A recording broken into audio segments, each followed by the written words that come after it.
Hey guys, Corey here. Welcome back to the channel for another Clash of Clans video. Today I'm going to be teaching you Queen Charge Hog Attack at Town Hall 11, and I'm going to do it in just 5 short minutes. Let's get to it right now. Guys, we're going to jump right in. If I'm going to do this in 5 minutes, we don't have any time to waste. Now, I do have it slowed down to half speed. That way we can focus in on this particular attack and really cover it well. Look at where he's starting his queen right there. Look at the buildings. When she steps forward, she's going to be able to reach. He's going to use the peck on the left-hand side to clear this cannon. And once that cannon is clear, she's going to be drawn into this archer tower right over here next.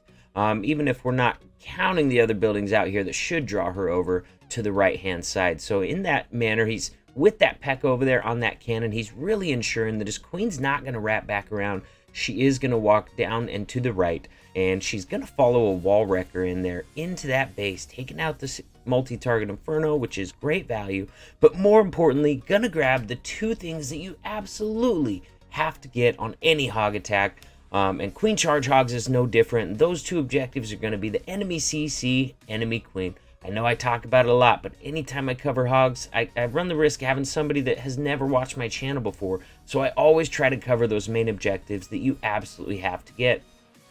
Now, the 3rd and 4th objective are not as crazy important as you're going to see in this attack, but they're also fairly important. The 3rd and 4th objective I want to get is that Eagle Artillery, which his charge is going to bring him to that Eagle Artillery. And then the 4th objective is the enemy king, because he is going to do some battle with your hogs, but he's not nearly as good at killing them as the enemy queen is. So you don't have to get him. In fact, Dan is not going to be getting the enemy king at all on this charge, although he is in there to the point where he's taking out that CC and queen right now. So if you can't get the king, another good thing to do is end your hogs on him. Don't start your hogs on him. If you start your hogs on a section where that enemy barbarian king is, there's a good chance that he's going to follow your hogs around for most of the base, doing damage to them the whole way. Whereas if you end your hogs on the king, look at the king way down here. If you end your hogs on the king, if you can't get him with the charge or a king trade or something to that effect, then ending your hogs on him is just fine as well. That way he's really only encountering your hogs for the end. They finish up those last few defenses. They can turn around and kill him if you have enough hogs left. Just a quick note, if you guys want to see some more of these time-saving videos where I teach you an entire attack strategy in just 5 minutes, make sure and hit that subscribe button, ring that notification bell. If you have enough hogs left. Look at this, Dan is such a master at queen charges. He has only used 1 rage at this point. Of course, the wall wrecker out in front did a little bit of tanking as well, but he still has 2 rages. Look for him to drop one down here pretty soon so the queen can get that Eagle Artillery taken out. She can reach that eagle from this wall section right here. There's only 3 spaces behind that wall. Queen is locked onto that eagle. Now those hogs are going to come in from the north, just like we talked about before. He's looking to end those hogs riders on the king, not start them on the king.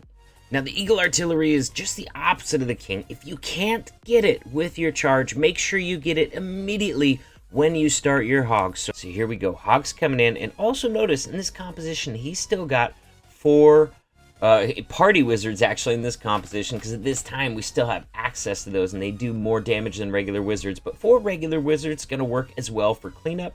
Also look for him to get those first couple wizards drop down fairly soon after these hogs get into the base. He's got 1 more rage going down on his queen. That way he can just kind of focus on healing up those hogs. Doesn't really have to worry about watching her very much after that. Sure enough, we've already got a party wizard in up top behind that first group of hogs. And man, he still has not had to use a heal spell yet. Look for a heal spell to come down on this section right here, because they are coming into a wizard tower. They're going to be doing some splash damage to the whole group of hogs. Great space for a heal spell. Also notice, right after he dropped that heal spell, he got another party wizard in behind his hogs up there, cleaning up the base. So cleanup is already going on, even as hogs are still moving their way through this base. Let's heal spell placement on these. Remember, you're not healing the defenses, you're healing the hogs. So drop it where the hogs are going to be standing when they're targeting those defenses. Look at this wizard tower right here.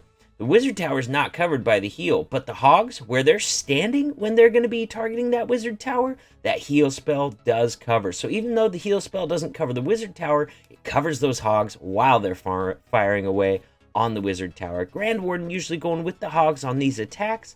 Look for that Grand Warden to be used, you know, Anywhere where he's got all the hogs in there. It's especially effective in an area where the hogs are getting ready to spread out into some more defenses. But in this case, he's able to really save that Grand Warden ability for the end of the attack. There we go.